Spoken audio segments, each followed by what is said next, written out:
Summer vacation as an adult would be awesome. You can sit at home and play video games all day and sleep in until noon. If the nation locks down, it might seem like summer vacation for adults, but here's what that means.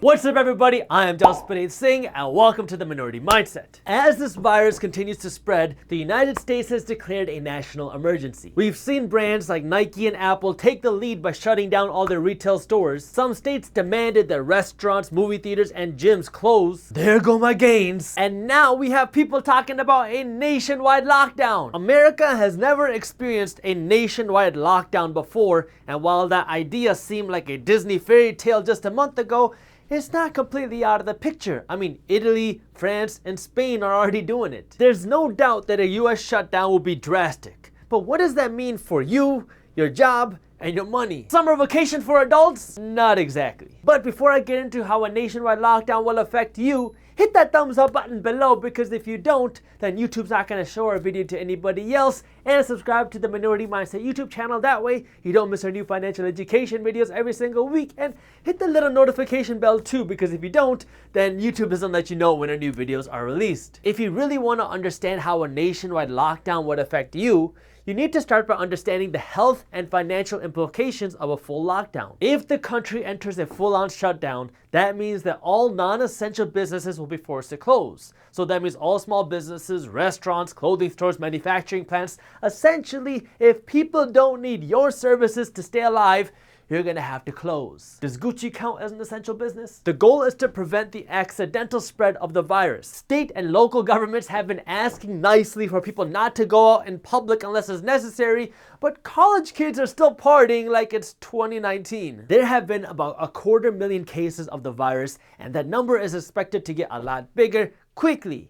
So the idea is, if you prevent people from being around each other, you might stop this virus from spreading. Then what's the question? Shut her down! Well, the lockdown would come at a price, which is why the government is doing everything they can to avoid a nationwide lockdown. If businesses are forced to close, that means that people won't be spending money, which means that businesses won't be making any money, which means that some businesses will be forced to go out of business. If a local clothing store with 5 employees is forced to lock down, that means that people won't be going into the store to buy their clothes. That means that they won't be making any money, but they still have their expenses to make. Like, the small business owner is still gonna have to pay for rent. They're still gonna have to pay their loan interest on all their inventory, and they're still gonna have to pay for all their employees. Why don't you just tell the landlord and the bank to wait on payments, and can't the government just pay for the employees? Well, they have the exact same problem. The landlord has bills too. The landlord has to pay for taxes, insurance, maintenance, loan payments, and management. The bank is relying on their interest payments so they can pay their expenses, and the government doesn't have any money. I mean, they only make money from us through taxes. Shutting things down is the easy part, but keeping businesses in business and keeping employees employed is the hard part.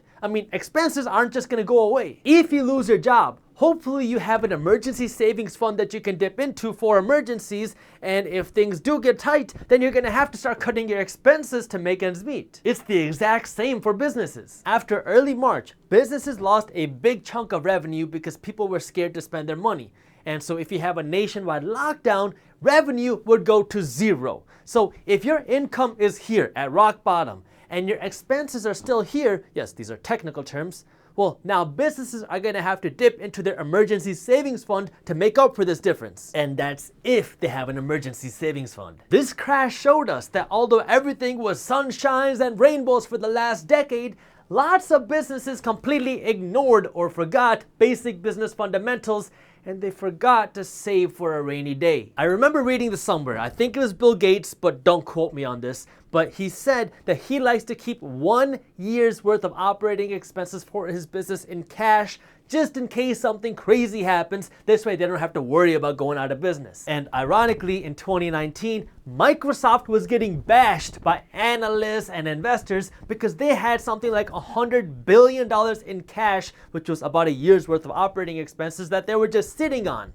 And now in 2020, Microsoft is the one laughing because everyone else is asking for bailouts, and they're sitting back waiting for companies to go belly up. That way they can come in and buy them for pennies on the dollar. As soon as we saw the economy slow down in America, businesses started to panic because many of them were living paycheck to paycheck like a lot of Americans. And so then these businesses ran to banks to borrow as much money as possible. This way they had cash to stay in business. That's why so many people are scared of a nationwide lockdown, because businesses don't have the cash reserves to handle it. And so if businesses are forced to shut down for 1 month, you are going to see bankruptcies and layoffs skyrocket. To put it in perspective, a weekly jobs report just came out and it showed us that between March 8th and March 14th, 70,000 people lost their jobs. And now economists are predicting that jobless claims could be in the millions within just a couple of weeks. And remember, that's without a nationwide lockdown. Now, what you have to remember is that people don't live in a bubble. Well, okay, they sort of do, but they don't live in a financial bubble. If we start to see these layoffs go up, then that's gonna be a problem, because people are sort of like businesses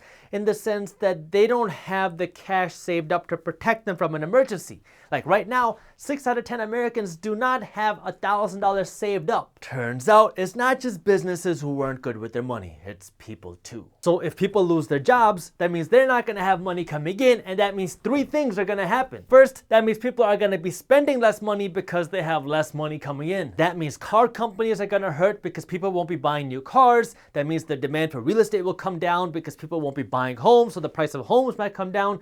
And that means the economy might slow down even more because people aren't spending, which means businesses aren't making much money, which means more businesses might be forced to shut down. 2, people won't have money to pay their bills. That means you might start to see banks suffer because people might not be able to make their car payment or their mortgage payments.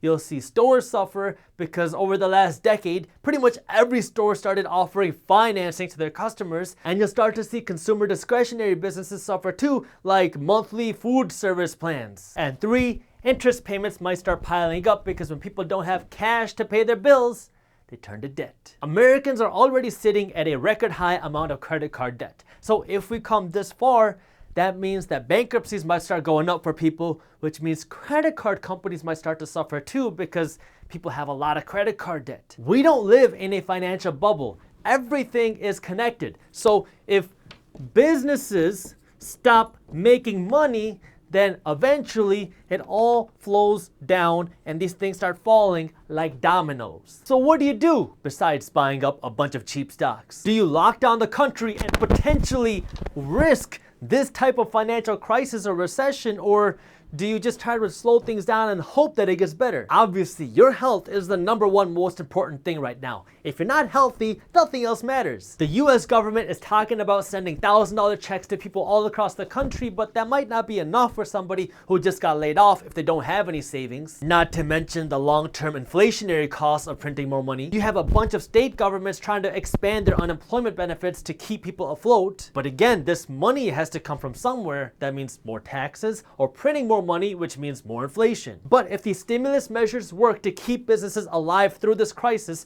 there's a very good chance you could see the stock market rebound like a yo-yo, especially considering the fact that Donald Trump is running for re-election and he's going to base his re-election campaign on the economy. If things don't work out, we could be entering a prolonged recession. This is obviously something we've never experienced before, so we're making history. So what would you do? Would you go out and would you call for a nationwide lockdown? Or would you try to just mitigate contact and hope things get better quickly? I'm interested to hear what you think, so let me know in the comments below. And if you're looking for an easy way to stay on top of what's happening in the finance and business world, this way you can make smart money decisions, we have a free newsletter where our team first breaks down the top finance and business news, and then we show you how this news affects your wallet. This way you can be smart with your money. This newsletter is completely free, and you can subscribe to our newsletter by clicking the link up here or by clicking the link in the description below. Thank you for watching. If you enjoyed this video, share it with one friend. That way we can help spread the word. If you want to see what's possible if you were to enter a global depression, I already made a video on it, and you can watch this video on YouTube by clicking this button right over here. Thank you for watching, and as always, keep hustling.